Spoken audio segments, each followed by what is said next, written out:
Selamat pagi Bapak Ibu dan saudara-saudaraku, apa kabar pagi ini? Semoga dengan anugerah Tuhan yang baru kita siap menjalani hidup dengan semangat baru di hari ini.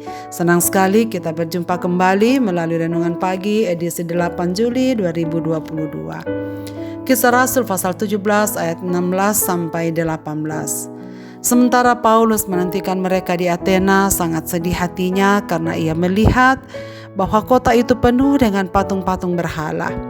Karena itu di rumah ibadat ia bertukar pikiran dengan orang-orang Yahudi dan orang-orang yang takut akan Allah, dan di pasar setiap hari dengan orang-orang yang dijumpainya di situ. Dan juga beberapa ahli pikir dari golongan Epikuros dan Stoa bersoal jawab dengan dia, dan ada yang berkata, apa yang hendak dikatakan si Peter ini? Tetapi yang lain berkata, rupa-rupanya ia adalah pemberita ajaran dewa-dewa asing, sebab ia memberitakan Injil tentang Yesus dan tentang kebangkitannya. Abai terhadap orang yang jatuh. Setelah harus meninggalkan Berea dikarenakan huru-hara para pengacau dari Tesalonika, maka Paulus tiba di Athena lebih dulu dari yang lainnya. Sangat mungkin ini terjadi karena memang Pauluslah yang paling ingin dikejar dan dibunuh oleh orang-orang Tesalonika yang mengacau di Berea itu. Maka Paulus lebih dulu pergi meninggalkan Berea dan menantikan yang lain di Athena. Di Athena inilah Paulus melihat dengan hati yang sedih bagaimana kota yang pernah menjadi pusat kebudayaan dan pusat intelektual tertinggi, banyak pemuda Romawi yang memperoleh pendidikan tinggi di sana. Namun kota itu penuh dengan patung-patung berhala. Kuil-kuil terkenal di Athena merupakan karya seni yang sulit ditandingi keindahannya. Namun Paulus melihat penyembahan berhala di balik keindahan patung-patung tersebut.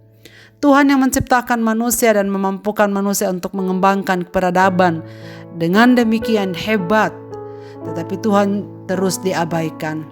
Manusia memilih untuk menyembah ilah-ilah palsu dan membelakangi Allah yang telah memberikan dengan limpah kemampuan kepada manusia untuk berkembang sedemikian hebat.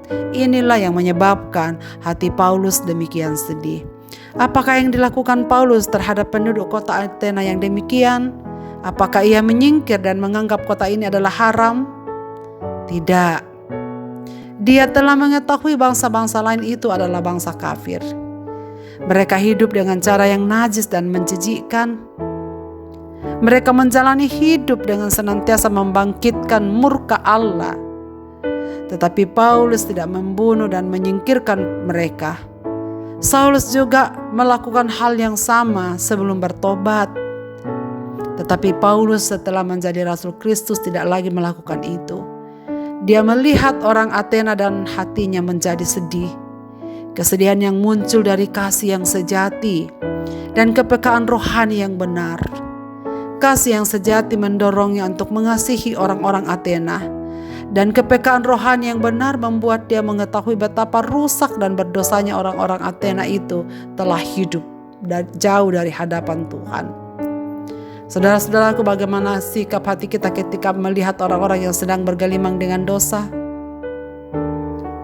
Bagaimana sikap hati kita terhadap mereka yang sedang menolak Kristus? Saudara sekalian, seringkali kita temukan dalam hidup ini, jika seseorang melihat saudara atau sesamanya sedang melakukan perbuatan dosa, mereka tak berani menegurnya secara langsung, tetapi mereka membicarakannya di belakang dan tidak secara terang-terangan menegur orang tersebut di dalam dosanya. Ternyata Paulus tidak demikian. Paulus tidak menjauhi mereka. Walau kita tahu bahwa banyak orang yang cenderung abai sebab merasa itu bukan urusanku. Itu urusan masing-masing. Biarkanlah memilih jalan hidup mereka masing-masing. Saudara, Paulus tetap menyayangi mereka. Paulus tetap memiliki kasih untuk menuntun mereka kepada juru selamat. Walau jelas-jelas Paulus diejek oleh mereka dengan perkataan si Peter, artinya tuduhan hanya mengumpulkan berita lalu diteruskan pada orang lain. Nah, ada juga yang mengatakan Paulus hanya memiliki ajaran dari dewa asing. Semua itu tak membuat Paulus untuk surut langkahnya. malah menjadikan Paulus semakin termotivasi untuk mewujudkan kasih setianya, belas kasihnya kepada orang-orang Athena. Paulus sedih karena hidup mereka menuju kebinasaan, walau mereka menguasai banyak ilmu. Dengan menyebut dua aliran filsafat dalam teks yang kita baca, Stoa dan Epikuros, dapat kita ketahui betapa mereka maju dalam pengetahuan. Namun sayangnya mereka semakin jauh dan semakin buta dari hadapan Tuhan. Mereka sedang menuju kebinasaan. Itulah sebabnya Paulus prihatin terhadap mereka yang membutuhkan Injil. Paulus peduli dengan orang yang jatuh, dengan orang yang bergelimang dengan dosa. Paulus tahu bahwa mereka membutuhkan keselamatan. Dan Paulus tidak hanya memikirkan dirinya sendiri, tapi kepada mereka lah Paulus dipanggil untuk mewujudkan cinta kasih yang tulus. Saudara-saudaraku, apakah kita prihatin dengan sesama yang sedang jauh dari Allah? Apakah terbeban tatkala kita melihat orang-orang yang dengan terang-terangan melakukan perbuatan dosa di depan mata kita, tetapi kita tidak berani bertindak? Apakah kita biarkan mereka dan kita abai kepada mereka? Karena merasa itu bukanlah tugas dan bagianku.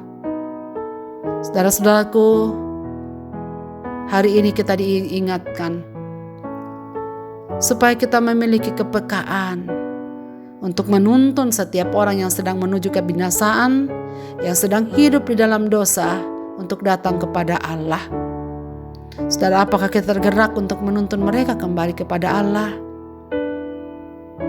Mari kita berdoa agar diberikan kepekaan dan keberanian dan berani menuntun pada juru selamat setiap orang yang sedang hidup di dalam dosa, ke dalam kasih Kristus yang satu-satunya adalah juru selamat. Mari kita berdoa. Bapa di surga, kami mohon ampun karena firman-Mu pagi ini menegur kami. Kami kadang tak punya keberanian atau tak punya kepekaan untuk menegur orang-orang yang sedang berbuat dosa. Kami kadang-kadang melindungi diri kami dan menganggap bahwa itu bukan urusan kami. Tapi satu sisi kami sadar betul bahwa kami ini adalah anak-anak-Mu. Kami ini adalah alat-Mu yang hidup di tengah-tengah dunia ini. Ya Tuhan, mohon ampun jikalau Engkau mendapati kami betapa tidak sanggup untuk melakukan banyak hal bagi mereka-mereka yang sedang jauh dari Tuhan. Kiranya Tuhan memberikan kami kekuatan dan kepekaan untuk menggunakan setiap kesempatan yang ada untuk mewujudkan cinta kasih kepada mereka yang sedang hidup jauh dari Tuhan. Biarlah firman-Mu yang kami dengarkan pagi ini menuntun kami, supaya setiap orang-orang yang melakukan dosa di sekitar kami, setiap orang-orang yang sedang menuju kepada kebinasaan, kuatkanlah kami ya Tuhan, untuk memiliki hati yang peduli kepada mereka, dan pada akhirnya membimbing mereka untuk datang kepada Juru Selamat. Segenap pendengar renungan pagi ini dimanapun mereka berada ya Bapa, Engkau tahu keadaan mereka. Mereka yang bergumul dengan pekerjaan, Tuhan buka jalan. Mereka yang bergumul dengan kesehatan, Tuhan berikan kesembuhan. Mereka yang bergumul dengan keadaan rumah tangga, Bapa, Engkau hadir di tengah-tengah rumah tangga mereka. Kiranya mereka juga dapat menikmati pertolongan Tuhan atas kehidupan mereka, bahwa Engkau Tuhan layak untuk disandari. Kami bersyukur untuk segala hal yang Tuhan sudah lakukan dalam hidup kami sampai pada pagi hari ini. Ke dalam tangan kasih-Mu Bapa, kami serahkan hidup kami. Ini kami, tuntunlah kami supaya kami dapat berjalan serta-Mu di sepanjang hari ini. Dengar doa kami berseru dalam Kristus Yesus Tuhan dan Juru Selamat kami. Amin. Selamat beraktivitas Bapak, Ibu, dan saudara-saudaraku. Tuhan Yesus memberkati kita.